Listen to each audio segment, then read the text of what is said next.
কেননা হাদিস পাকের মধ্যে রয়েছে আল্লাহ নবী যখন সাহাবাদেরকে নিয়ে ময়দানে মাশরের কঠিন করুণ অবস্থার কথা শোনাতেছিলেন, ওই মাহফিলে হযরতে মাওলা আলী শেরে খোদা রাদিয়াল্লাহু তাআলা তিনি উপস্থিত ছিলেন।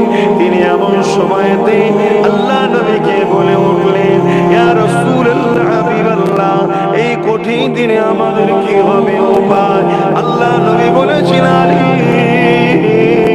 চিন্তা করো না, তুমি আমি হাসান হুসাইন আর আমার বেটি ফাতেমা ওই কঠিন দিনে আল্লাহ পাকের শাদিমে ছায়ায় জান্নাতি খানা খাবো।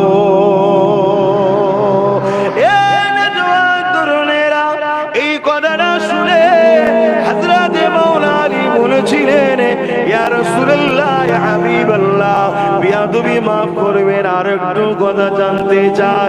হুজুর, দুনিয়া জমিনে যারা আমাদেরকে প্যার করেছিল, দুনিয়া জমিনে যারা আমাদেরকে মুহাব্বত করেছিল, দুনিয়া জমিনে যারা আমাদেরকে ইশক করেছিল, হয়তো কোনোদিন আমাদেরকে দেখতে পাই না, কিন্তু আমাদের কথা তারা আলোচনা করত, তারা আমাদের কথা একে অপরের সঙ্গে বলতো, যারা আমাদের পক্ষে কেউ বিরোধী করলে তারা তাদের বিরুদ্ধে দাঁড়িয়ে যেত।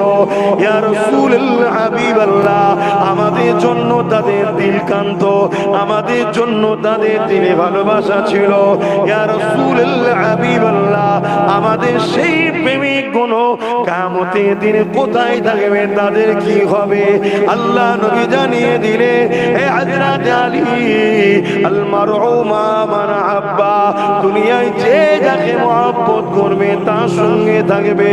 এ হযরত আলী রে, ময়দানে মাশরে আমাদের প্রেমিক গুলো আমাদের সঙ্গে জান্নাতি খানা খাবে।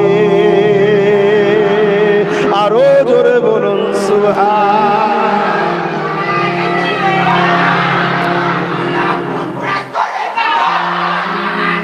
আল্লাহ